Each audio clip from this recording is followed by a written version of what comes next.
All right, welcome everyone. Welcome to the webinar. Thank you for joining us today. My name is Charlie Chung. I'm the Director of Business Development at NovoEd. I'm pleased to be bringing you this webinar in conjunction with our partner Dynamic Results. The topic of this webinar is on the language of accountability and how this can be used to increase your personal effectiveness and drive performance within your organization. In this webinar, it will cover three things. One, how to think about accountability in a new, unique, and authentic way. Second, how accountability concepts and principles can be taught within an organization to help drive organizational change and to support business transformation. Third, you'll hear about a case study at a large multinational company that implemented these principles. This was a major initiative that was recently recognized with the Brandon Hall Excellence Award. A short word about NovoEd. NovoEd is a software company with the mission of making online education more effective and engaging. Founded at Stanford and based in San Francisco, we developed an online learning platform that enables many of the same dynamics that you see in face-to-face training. Through functionality such as applied projects, team collaboration, embedded conversations, peer feedback, and mentorship. Our platform is used by leading organizations, including Fortune 500 corporations, universities, and nonprofit organizations. A few housekeeping notes. The webinar is being recorded, and the recording, as well as some of the content slides, will be emailed to everyone who registered for this webinar by tomorrow before 5 p.m. Pacific time. Participants are all on mute, but we encourage questions. Please ask questions in the questions section of your GoToWebinar control panel. You can see on the screen where you can expand that and open up that section. And at appropriate Q&A sections, I'll collect those questions and pose them to our speaker to answer as time allows. Also, this webinar is meant to be interactive. So in addition to answering poll questions, there will be a point where you'll be asked to take some private notes. So please be prepared with a pen and paper or someplace to type some notes for yourself for that exercise. There will also be a QR code at the end of the presentation. To capture that QR code, all you need is a mobile phone, an iPhone or an Android device, open up your camera and point the camera at that QR code. It will automatically prompt you then to go to a specific web page. Finally, after the session is over, you'll receive a short 60-second survey. Please fill out that survey for us. We would love to get feedback so that we can continue improving these webinars, and we can also collect topics that are of interest to bring to you in the future. All right, without further delay, I'm honored to introduce Henry Evans of Dynamic Results, and I'll bring him onto the screen.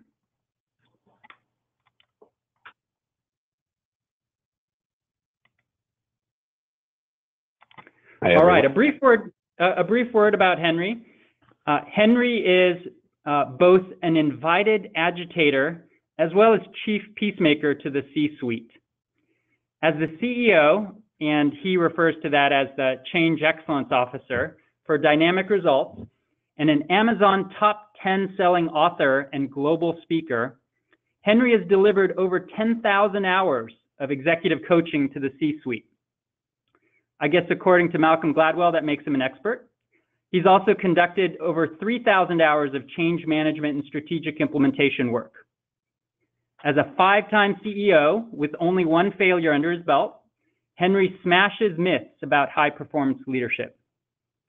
Just on a personal note, I've known Henry for a little less than 2 years, and I can unequivocally state that he is one of the most dynamic, authentic, and compelling speakers that I've ever had the chance to observe. Henry, thank you for joining us today. Well, thank you, Charlie, for the warm introduction, and I hope an upper respiratory infection doesn't steal some of that promised thunder. What we're going to focus on today are a few things, and we want to make sure that you, as participants, are in alignment with my life mission, which is to leave people in situations better than I found them. So the way we're going to do that today is by giving you some tools that come right out of the eSchool that you can then apply immediately in the business. So think of this as an action learning session. And we're also going to give you a little bit about our emotional safety concept, which we published back in 2014, and that supplements our accountability method. And while the focus of today's session is going to be on the eSchool itself, that's the case study we're going to use, you'll also learn about the various learning tracks we offer in order for companies to enhance performance and associate engagement, two things that seem to be getting more challenging year over year. What we want to establish first is that the language you use when you make and request commitments has a direct impact on the business results. And sometimes we have to do some convincing when we first go into an organization, and we'll certainly poll you to see how you feel about that. As I mentioned, we want you to have a strategy that you can take away. Part of the DNA of dynamic results is that if you've touched us, if you've interacted with us, you should be better for it. You should have something that you can do more effectively. That might be a mitigation strategy for a current challenge you're facing. It could be a new skill, but it is something that enhances you and your experience in some way, and hopefully those of the people you work with. We also will show you today just a little bit of our 5-year research study on high-performing people and organizations. And one of the impressions I hope to make is that you leave this session knowing that you can impact the culture of your organization, no matter how big it is, from wherever you sit on the organizational chart. We have research that proves that. That's also a belief that I would like you to leave this session with. And then, of course, we'll show you how we did this, how we took this methodology and transformed a global organization with it over the last 2 years. As Charlie mentioned, there's going to be a QR code at the very end of the session. If you're engaged during the session and you're interested in getting a touch and feel of what the full eSchool is like, we're giving all participants access to what we call the 5-day accountability challenge. And that is a 10-minute a day for 5-day mini eSchool. That is complimentary. However, for those of you that are with us for the whole session, 5 of you will be selected and your organization will win a fully facilitated cohort with a human teaching assistant from Dynamic Results, one of our certified facilitators. And they will take 20 of you through the group experience online. All of that is complimentary, and there will be no sales call to follow. Now, as we get into this topic, and I want to remind you that this word accountability has no equivalent in languages like Spanish or Portuguese. It means a lot of different things to different people. We've delivered this methodology to tens of thousands of people in over 80 countries. We've been doing it for 15 years as a firm, but I also developed the methodology for companies that I was CEO of for our internal universities. So before we dive in, just to get some context, the first question would really be, what does accountability mean to you? So what I'd like you to do is think about a time when you were counting on somebody and they came through for you. So there was a deliverable you needed. There was some promise that you needed them to keep, and they kept it. What did that feel like? What are the emotions that come up when you have a team member who does come through and keeps a commitment for you? And you can use the question box to answer this question. So just type your answers in there. You've got a deliverable, you've got a promise out there, you're waiting for somebody to come through on your team, and they do it.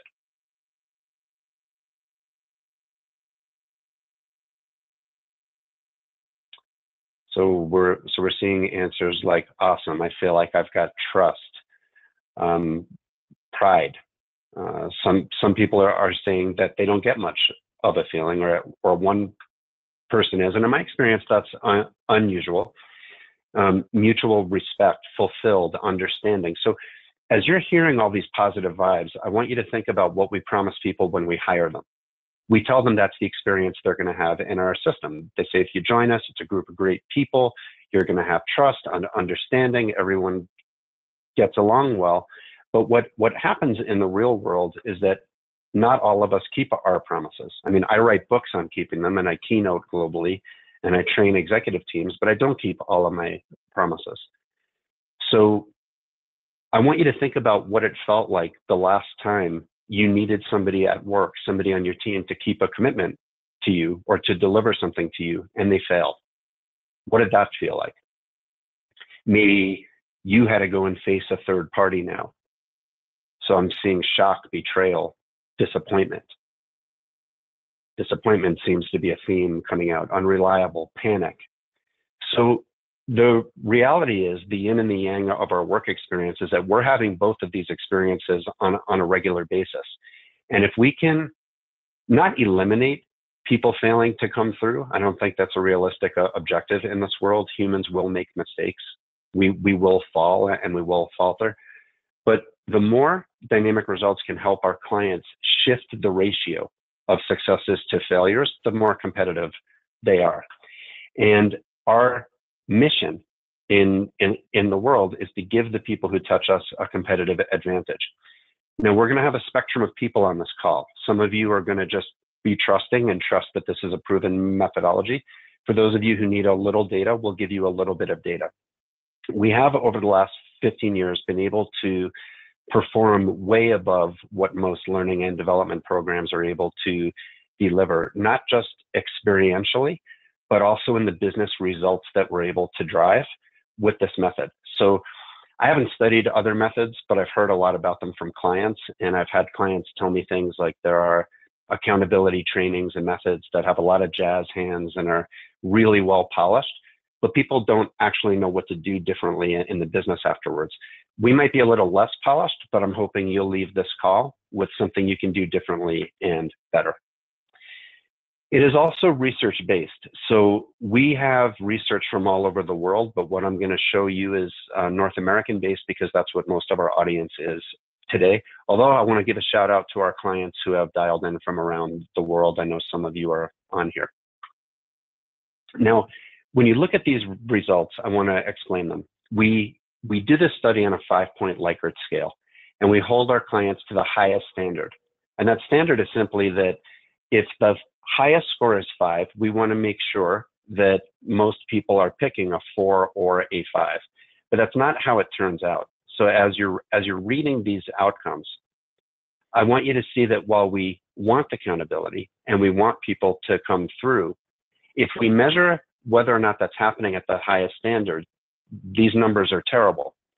And I've worked with some high-performing C-suite executive teams, and many years ago when we first rolled this research out, one of them said, well, you know, Henry, we think we do better than all these other companies you surveyed. We think we are better. We hire best in class. We get them from the best schools. We're number 1 in our sector, so we think we are better. And I said, okay, how much better do you think you are? Are you 2x better, 3x, 4x? And they powwowed and they decided that it was 3 to 4x. And my professional assessment was that if you multiply these numbers by 3 or 4, they still suck. This is not performance that we would feel proud of when we're 90 years old. And it's certainly not something we would want to go teach in a business school. The genesis of the method was that long before I knew there was even a learning and development industry, I was CEO of a holding company, and we had companies in 5 different sectors. And we had centralized functions like HR and finance. And I thought that we needed to encourage our own employees to interact with human beings in a way that made us exceptional. I felt like whether it was a products company in our portfolio, like a printing company, or a services company, like a mortgage company, our products and services were pretty commoditized. And it would only be the experience our people would have dealing with us, our clients and our vendors, internal, external customer theory, that could really differentiate us. So we started to train people in this methodology, no matter what company of ours they worked in. And that started to go pretty well. And if we go all the way back to that time when I had hair, we were starting to get some local press, and we started to grow up to national prominence. And then we started to get some national press. And then we launched this new technology platform, which was beautiful, on Monday, September 10th, 2001. And on September 11th, when the United States had a national tragedy on 9/11, one of the companies I ran, the one that I had most of my net worth in, went bankrupt. We were too highly leveraged. I had made some mistakes in leveraging the company, and the timing of that event caused the company to fail. And that's what Charlie mentioned in the introduction. And at that age and at that time in my personal development, I really had my identity wrapped up in this title of president and CEO. And I had to reinvent myself because I no longer had a successful company. I had lost almost all of my net worth and I was feeling down. And then I had a couple of mentors come to me and say, now that you've had this experience, you should start consulting and bringing your accountability method out into the world to other companies. And I could not understand where they were coming from. I thought, are you saying that now that I'm a failure, I should give advice? And they said, no, now that you've emerged from and gone through failure, what have you learned more from that or the first 4 companies? And it was definitely that. So when I started to gain a little confidence back, I started to let companies know that I was available to bring this methodology to them. And then very quickly, within about 6 months, we were hiring other consultants in our Dallas office, and we started to train mostly companies in Texas or in the central United States at that time. But then we noticed that whenever we would work with an organization, let's say they were a function within a larger organization or a region within a global organization, or a division of a multi-divisional entity, they would start to shine. And then the parent company or the upstream organization would invite us in to work with that company at a higher level. And all we really did was shift the way they spoke. So that brings us to a question for you. Do you think that organizational performance can be boosted simply by changing the way that people speak? So do you think that, the way we speak impacts our business results? Absolutely. Or kind of, but you've still got to have the right systems and processes. Language isn't going to do it as a major catalyst. Or no, language really doesn't have an impact. Just your systems, processes, and infrastructure does. I'm going to give you about 5 more seconds to answer this question, but I see that most of you have your votes in. And let's close in 3, 2, 1. So you'll see that everyone who did vote believes that it's going to have some kind of significant impact. And we certainly have a lot of research that proves it. And we believe that to be true. So that's going to be the premise of today. I want you to think about our accountability method as a language course. If you were going to move to a foreign country, one where you didn't speak the language, if you wanted to fully enjoy that culture, you would need to learn that local language. And what we're going to show you today is what we call the language of high performance. What we're also going to bring to you is a philosophy that comes out of my co-author's PhD research on a book we wrote, which is an Amazon top 10 book called Step Up, Lead in 6 Moments That Matter. And he went out, Colin Foster, and embedded himself in high-performing organizations of all kinds, nonprofits, for-profits, NGOs, even military organizations, even the Jesuit order. And studying the highest performing organizations for 5 years, we took what he had, we took our case studies working with organizations over 10 years, and then we took the tens of thousands of hours we had of coaching leaders in organizations and identified that there were 6 moments when leadership was possible. And then in high-performing organizations and high-performing people were able to demonstrate leadership in those moments with or without the formal title. So that too became something we're going to reference today. We're going to talk to you about a concept called emotional safety, and we'll show you that the training and development performance results for that methodology also outperform the industry averages. But in short, we came up with these 2 ways to really swing a culture so it was higher performing and more engaging for associates. And that moved very quickly into classroom training.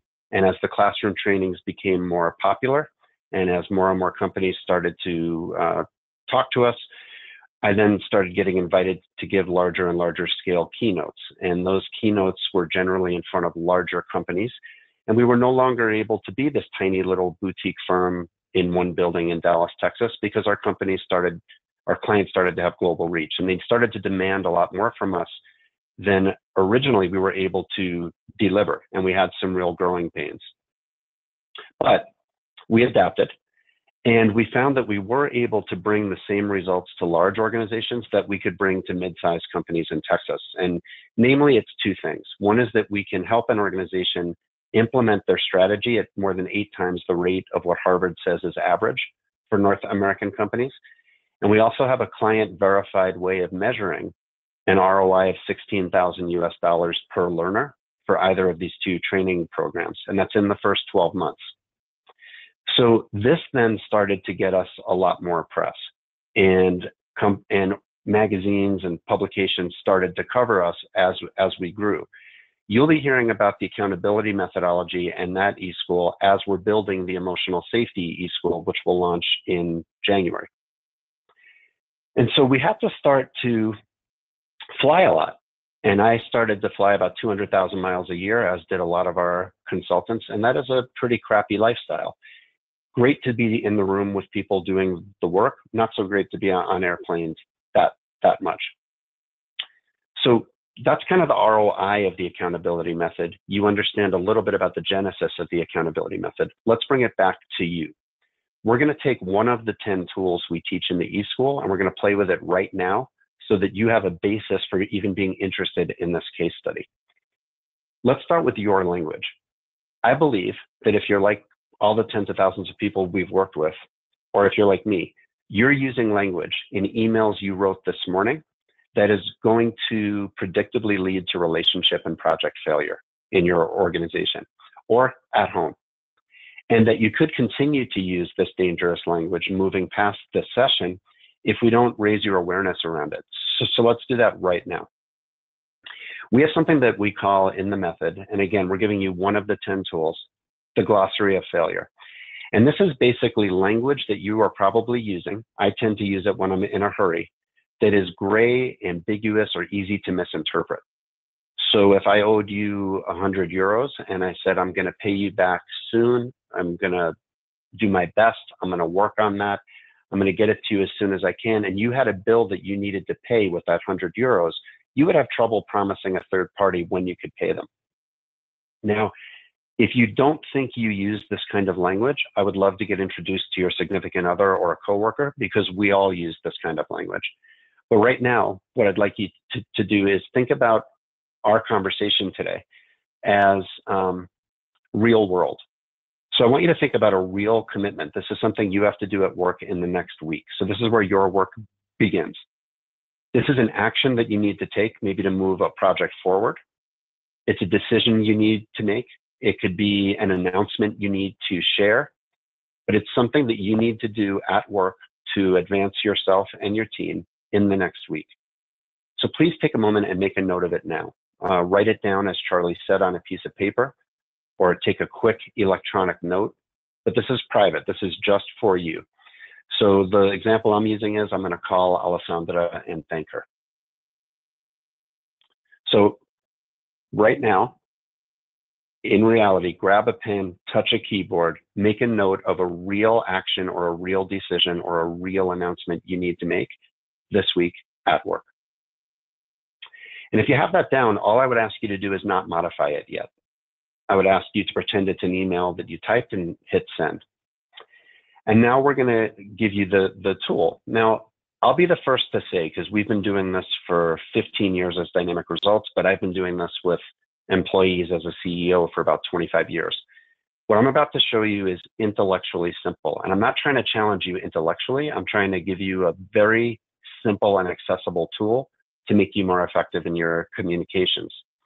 And this is one of the cornerstones of our method. We think you only need 4 elements to have a fully accountable interaction. And this is one of the reasons why our clients have a competitive advantage. The first, we would call a clear expectation. This means that if you and I are talking, instead of me saying, I need a report, I'm giving you more color commentary. I'm saying I need a 1-page Excel spreadsheet, or I need a 3-slide PowerPoint deck. And you and I discuss this expectation until we both have a shared vision of what the desired outcome is. The second element of an accountable interaction is having a specific date and time, and we recommend a time zone. So again, we're not using language like end of month or end of year. We're using language like Tuesday, the 22nd of September at 12 o'clock CET. The third element, and this is tough for large matrixed organizations, is that you do not use the names of departments, functions, or regions when you're talking about a quantitative metric or an outcome. You use the name of a human being.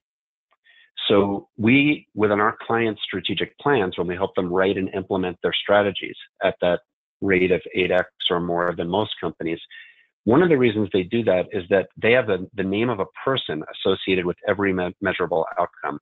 And that means you know who to ask a question of or who to give a suggestion to. And then the fourth piece, and this is where we think accountability is really born, very hard to do when we're moving quickly, is called share. And this means that you are sharing with all relevant stakeholders your clear expectation, date and time, and who the owner is. And there are two things we want you to think about with share. One is that if you are the only one who knows you intend to do something, you're not accountable for it. You might be high performing, you might be self-motivated, but if you don't do it, nobody will know. Once you let someone else know, a second person, our research shows you're twice as likely to actually do it, even high performers. The other thing about it is that when you inform other stakeholders, they now hold you accountable in a functional and good way to perform because they know you're responsible for doing something. So let's just take a moment of quick reflection, self-reflection. When you look at these four pieces of the puzzle, which one of them are you personally missing most often in your own communications? And there's no right or wrong answer. It's just an exercise in self-awareness. Do you tend to be really good at dates and times, but you forget to name a single owner? You like to speak, like marketing will do it, finance will do it. Are you too busy to get a clear expectation, to get reflection back from somebody to make sure you're aligned? Do you do that stakeholder scan? Which one are you missing most often? And what we're seeing here, even though most of you work for different organizations, is the same thing we see within an intact organization, which is that we have a really wide spread of answers. People have different communication styles. So I'm going to close the poll in 3, 2, 1. And show you that there's no right or wrong answer. I would even say, for the executives that I've coached over the years, which quadrant you're not doing well changes over time. It can depend on what you had for breakfast, if you're jet lagged, or if you have an upper respiratory infection like I do. It's just where your attention span is on that day. But it's a really good self-awareness to have about yourself. So let's close the loop on this and see if we can actually skill build in 5 minutes. And what I'm doing with you in 5 minutes with this tool, we do in 45 to 60 minutes in a classroom training or in 20 to 30 minutes in the e-school. When you look at the original commitment I had you write down or make a note of, and now you look at it in the context of these 4 elements of the accountability puzzle, which piece was missing? Were you missing that clear expectation, a specific date and time? Did you forget to name an individual owner? And not only identify that, but also make a note of what was missing. So if you were missing a date and time, write that down now. If you feel like your expectation wasn't clear, write in the piece that was missing. So do that right now while you're with me. And then what I'm going to do is ask you to answer a couple of polling questions. And we'll just see if the experience you're having is like the experience others on the call are having. So when you look at your original commitment, what you originally wrote down, was it lacking at least one piece of the accountability puzzle? So if yes, you were missing one of those 4 quadrants, say true.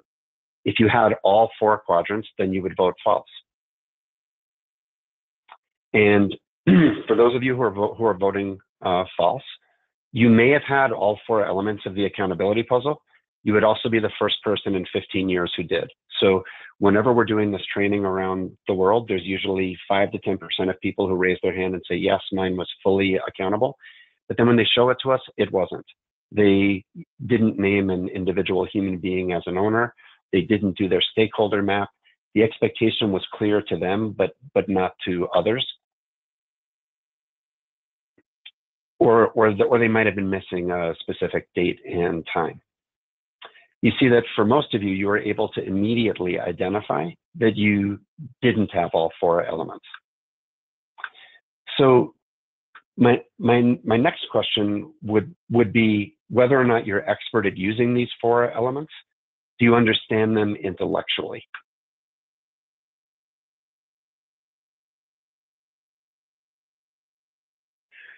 So again, we're not asking if you feel like you can write the perfect email now, or if you're forever cured from using ambiguous language or the Glossary of Failure, but do you understand these 4 elements intellectually enough that you could use them?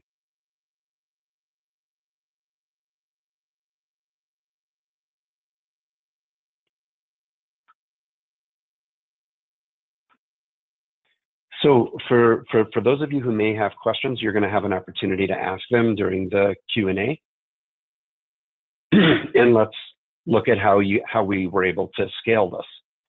Now, one of the benefits we had over the first probably 13 years of our existence was that we were able to work in 3D with our clients. So we were able to be in the room, really read human beings, interact with them, touch them, feel them, sense them. And as the training dollars and focus are moving from the classroom to the cloud, maintaining that human connection becomes more challenging for all of us in the learning and development space.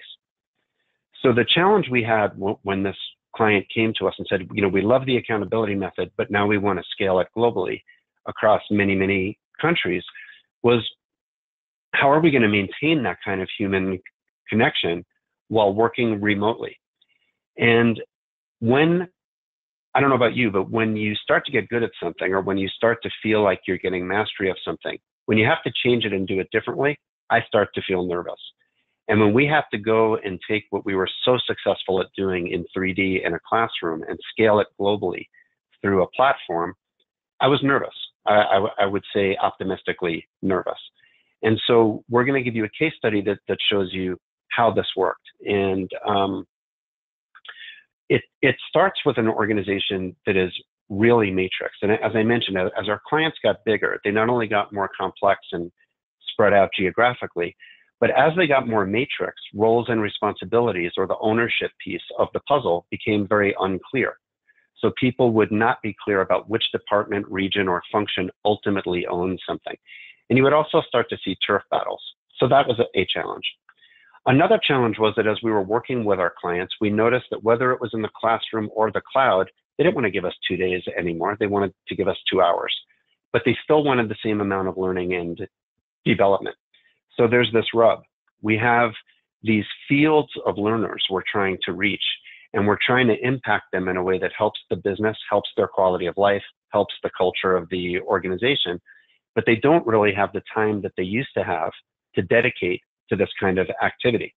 And that's a new problem as we scale using technology.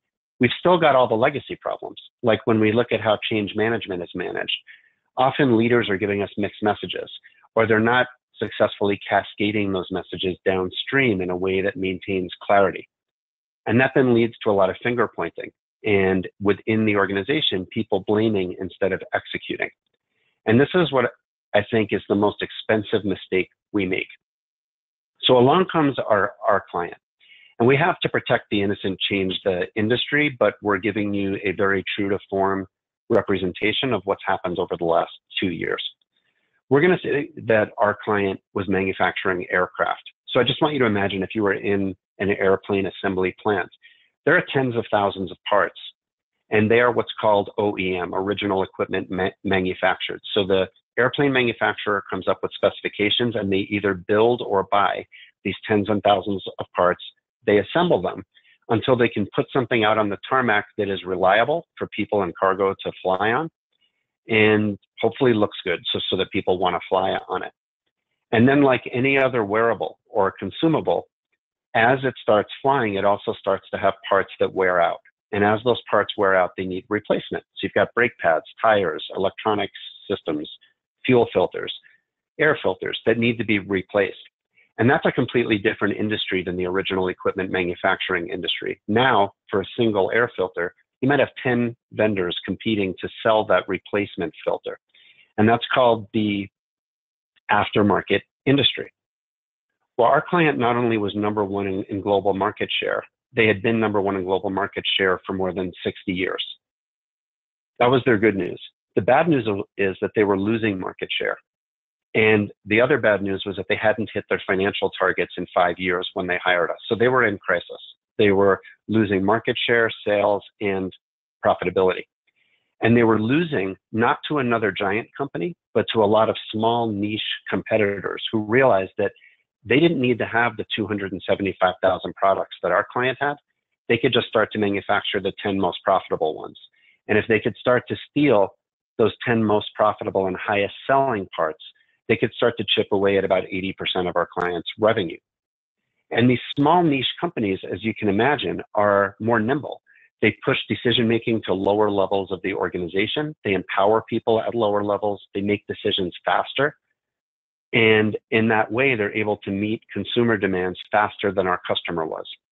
Our customer had a giant and matrixed global organizational structure, huge overhead, and probably most dangerously, really established mindsets. They kept saying things like, this is how we've done it 50 years. We are number one in market share. And the first thing that I did with their executive team was challenge them and say, can you do me a favor? Stop saying you're number one in market share unless you add the words, and we're losing it every year. Because that's your reality and that's our job security at Dynamic Results. We're not here because you're number one. We're here because you're losing market share, and we're here to help you change that. So the way it started was we started in 3D, taking the top 45 leaders of about a 20,000 person organization that spanned the globe, and we would fly them into one geographical location to one room for 5 consecutive days every 90 days. And we would split the time between working their business strategy and then teaching them our accountability method and our emotional safety method so that they could truly start to change themselves as leaders and then have the 20,000 people that follow them follow suit. Once we started to see those shifts in the senior leader behavior, which was in person and in between sessions supplemented with live webinars, we then started to scale with the eSchool cohorts to a population of about 1,200 additional leaders. And then we used a platform we've developed called Afterlearn, all of which we will show you. So when we're going out to these 1,200 leaders, they've been hearing a buzz about how their top 45 leaders are in this room with some crazy American for 5 days, every 90 days, doing some kind of culture and strategy work. And now the change management begins. We are not only talking about what we are changing in the business, pushing decision-making down to lower levels, empowering regions to have a little more autonomy in how they approach their market, but also the quality of communication we use, the volume and consistency of communication we use as we cascade these changes downstream. So we, in partnership with NovoEd, developed this platform, and we believed that we still had to maintain a very strong human touch. So instead of Henry going out and doing all these keynotes and trainings, we took 5 of our top classroom-based facilitators, a couple of whom are former clients, and we trained them to deliver that same quality and that same kind of human touch through this new technology platform. And it was extensive training, and they had the opportunity to fail in that training. We then had a team of internal experts in the background. So the first group of people you see, the larger circle, the consulting team, is what we call the in front of curtain team. Behind the curtain, we had a team that was bigger than just the 2 people I'm showing you. And everyone was supporting both the learners and the facilitators to make sure that any learning or technical obstacle was being managed. The third piece of our secret sauce was that we hand-selected internal client partners who worked with us as part of our internal team. So they met with us almost as often as we met with ourselves, and they would block and tackle and accomplish things for us within their client system as we were doing it for them as a vendor. We estimated for our teaching assistants that it would take them about 2 hours per cohort per week, and we had 50 cohorts of 50 people. We also encouraged our teaching assistants to never fake an answer. So we have such smart clients, and the learners who are engaged in this program are so sophisticated as leaders that they would ask questions that could stump any of us at times. So we encouraged our teaching assistants to always be transparent, say you don't know the answer, and then promise when you'll have one. We also decided not to pull in all these external resources and other methodologies that are out there, because our accountability methodology and our emotional safety methodology are big, and we're teaching them 10 tools. We don't need to dilute that with other thought leadership. We had enough to challenge them with within our own intellectual property. And then we also asked our facilitators to make sure that they were giving a 1 business day response so that the learners felt nurtured and cared for through this process. The other thing we did was show our teaching assistants the 5 ways they would be interacting with learners. So one way was in the platform, they would be responsible, our teaching assistants, for posting a discussion thread. So it might be, here's a concept we just taught you, like the 4 pieces of the accountability puzzle. Start to comment in the discussion thread and tell us which one of these elements you miss most often. And now you see peers starting to engage with each other. And we bring the philosophy that peer-to-peer engagement is more valuable than when we are teaching the learner. We think that we're more effective at introducing the concepts, but your peers within your learning system are going to be more effective at helping you apply it within your organization because they know it better than we can. We also gave them team or individual assignments, and they would get to post these in what we call a gallery. And they get creative. Some people will post a guerrilla video to talk about what they learned. Others will post a Prezi or a PowerPoint or a PDF or a Word document. But you start to see this really colorful gallery of what people are learning. And again, people can go in and question and comment. But they can also have a private and confidential Q&A with their teaching assistant. And I'll talk to you more about that. We then had analytics, which allowed us to see which learners were engaged and which ones weren't, and we would work with our client partners to get people engaged. And then we still supplemented each of these 50 cohorts with 2 webinars per cohort. So what you're seeing now is actual activity from a discussion thread, which was the first element I showed you. And now you're seeing what a gallery looked like. And you'll see that people are liking like they can on Facebook, and they're also commenting. The decision that I had to make as a CEO was, are we going to go with socially interactive learning or with gamification as our platform? And we decided we needed to go with socially interactive learning because, again, we felt like that peer-to-peer expertise and engagement is what would really deepen the learning, while also customizing it to that particular organization in a way that we couldn't. The third element I showed you was this one-on-one communication with the teaching assistant. And that was for when you had a learner had a confidential issue that they didn't want to post in a public forum. And that got used a lot. We then again used these analytics with our client partners to make sure that we were encouraging participation and we were learning when we did and didn't have it and why. And lastly, we had the live webinars. So in the end, we wound up giving people a really powerful learning platform that they found to be mobile and intuitive. The reporting really helped us drive engagement. And we found that even these super busy, overtaxed learners were engaging. And I see that one of the questions is, can't the platform have both social interaction and gamification? And the answer is yes. We're not proposing that this case study I'm showing you is the only way to do this. We're just trying to be good partners and show you how we did it and what ultimately won the award. We might have been able to do it differently. Now, I love that this question came in just now because we did decide that this after-learn product we built, which comes after the eSchool, it should be gamified. So I want you to think about the eSchool this way. The learner spends 20 to 30 minutes a week for 8 weeks in the eSchool. Then we touch them once a week for 2 to 4 minutes per week in a gamified environment through their mobile device. So they basically get a text, what we call sprint. They earn points for participating in a survey, or for watching a video, or for reporting how they're applying the primary learning. And then there's a leaderboard. Now, Adidas is not the client that we are profiling in this case study, but they are a client that likes us to give them free advertising, so we're using them.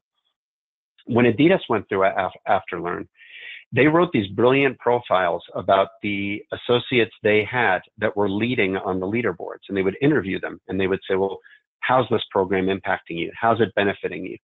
And then with our encouragement, they were also incentivizing their associates. So their associates would win paid time off, or public recognition, or gift cards, or some form of tangible recognition. But then something really amazing happened, which was that we started to have Adidas and other clients come to us. And I wish I had thought of this as a benefit when we were selling it, but I didn't. I wish this had been our strategy. It wasn't. There was a byproduct of our learning journey, which was that our clients noticed that the people they were promoting most, so their high potentials who were moving up the ladder, happened to be the people who were also leading on the leaderboard and AfterLearn. So now that is a selling point. When we go into a prospective client, we let them know that we can help predict who's going to be promotable. Okay, that's the case study. Let's talk about those of you who might still be pessimistic. We found in our research that there's about 5 to 10% of people who hear any new idea and they think it's a bad idea. And you can probably picture who these people are that you work with. We tend to call them cave people, which means citizens against virtually everything. And they're the people who are seeing things like this and telling you that we're not going to be able to succeed at doing anything. We're going to have problems. And I need people like this as somebody with a positive bias who's an optimist, because us optimists, us people who think we can win every battle, we overlook these obstacles, and we need these people to point them out. And in fact, we had some obstacles, and there were some things we learned. So I'm just going to cover it real quickly. On the A side, if you look at what we learned as a company, this great intention we had of responding to learners in one business day was not a good best practice. We found that when our teaching assistants responded to a learner in the platform within a business day, then peers didn't see any reason to respond. But if we waited 2 days, the peers started to coach each other first, and we got much more engagement, which was our original intention. We also, when I say we, I should say I, failed to predict how we would have this tremendous surge of engagement at the beginning of the 8-week journey, and then again at the end of the 8-week journey, with a lot of fall off and time out in between. So for our facilitators and teaching assistants to plan their schedules, this became quite disruptive. They had capacity management challenges due to my oversight. And then we also found that some of our teaching assistants who were used to working in a classroom in 3D didn't like doing a high volume of remote facilitation. They loved working through the platform and they loved the webinars, but they wanted to do less of that work than they did working in a classroom, which meant that we had to pivot and bring on more teaching assistants and give them fewer cohorts. On the client side, they made some mistakes too. They had us do beta testing with our first cohort of 50, and everything worked. The entire platform worked cradle to grave until we rolled it out to the other 49 cohorts. And what we realized was our client only tested 50 people in their corporate headquarters, and there were different security requirements in their global regions and offices. And that meant simple things like downloading a PDF worked fine in beta testing, but now we had 1,150 learners that couldn't download a PDF because they were restricted. And our clients were super responsive in fixing these things. We also found that some regions had presidents that were great advocates of the methodology and promoted it. And there were others that weren't enthusiastic and didn't really care about culture, and that directly impacted engagement. And the client also failed to predict these surges in activity at the start and finish. But in the end, we had great news. These are verbatim comments from learners, most of whom have postgraduate degrees, most of whom have expat experience. So it's a pretty sophisticated group of learners who were very busy. We had lots of comments like, didn't want to do this program when I was encouraged to, but I'm glad I did it. There were a lot of those. And I just this morning was on a call with one of the senior leaders in Japan from this organization. And he reported some pretty amazing news. After 5 years of missing their financial targets globally and hitting them for the first time last year, all signs indicate that unless something catastrophic happens, 2018 will be the second year that they're going to hit their financial targets globally. So they really have had a complete, not just mindset and culture shift, but performance shift in their business by changing the way the leaders speak. And if you like what you're hearing, there are ways that you can reinforce the learning. We will give you an opportunity to download the puzzle so you can use it as a desktop on your computer. A lot of companies do that. A lot of people punch holes in what we call our puzzle cards, and they attach them to employee lanyards, and you carry an optical reminder of the 4 elements of an accountable interaction. You may have seen them on boardroom or meeting room walls. And then you can also take the 5-day accountability challenge. So let's give you the QR code so you can do that. Again, if you want to take 10 minutes a day for 5 days, you will be able to solve a problem or have a mitigation strategy for one. But in addition to that, we're going to select 5 of you who enter the 5-day accountability challenge, and we're going to give you a 20-seat cohort that is fully facilitated, so you get to feel the benefit of that peer-to-peer interaction. The rest of you will still have great benefit. You'll just be going through it solo. And there will not be, again, any kind of sales effort or pressure tactics afterwards, where we believe that you'll get value out of it. And with that, we want to turn it back to Charlie. All right. Thank you very much, Henry. I've just got a couple of questions. I'll ask you, I'll pick one question that's related to your accountability method and one question related to your implementation. First, about accountability statements, does it help to provide extra context so that people can understand your intent better, or does it dilute your statement and lead to confusion? It's a great question. And it comes up in every organization, regardless of country of origin or business sector. So I'll expand on it a little. Sometimes, particularly in a crisis, if we're limited on time, it's probably good to give the context and give very clear direction. So you would use the puzzle to say, here's what I need, when I need it, I need you to do it, and I'm sharing it because we need to do it right now. But sometimes that context limits innovation and creativity by people because we're not inviting theirs. So what you could also do with the puzzle, which is another tool we teach in the eSchool, is use the 4 quadrants as 4 questions. So here's the problem we have. What would a solution look like to you? And you ask them to give you the clear expectation. And then how long would it take you to engineer that solution? They're giving you a date and time. And you're asking them because they're the subject matter expert, but who do they think would be the best person to build this solution or deliver it? That's your owner. And if they then have volunteered someone else, a third party, you have to share the conversation with them. So I hope I've answered that question. Yes, thank you. And here's the second question. You mentioned in the middle of your online program there was a lull in activity. What did you do to keep participants involved, or what would you recommend? For one thing, we were slow with the analytics and in using the analytics effectively in this particular case study to ask our client partners to respond internally and engage people. We figured that out about halfway through the lull, but I've spoken to a series of leaders that I've coached personally who also went through the eSchool, and most of them had a theme. They said that they either believed in the method already or were willing to give it a try. They found it highly engaging. They found it valuable. And then life started to overwhelm them and they felt busy. But then at the end, they felt like they still wanted to be good students and finish. So they would crunch at the end. We've been able to improve performance, though, by using the analytics to reach out to learners, sometimes to remind them that they have peers who are finishing a project that they might want to start and they still have 2 days left. So instead of using the analytics as a gotcha to tell them we know they haven't done it, we would be much more proactive and say, you still have 2 days left to do it. Would you like to start now? And how can we help you? And that also encouraged more activity midterm. Excellent. So essentially being more proactive in looking out for that lull in activity and heading it off.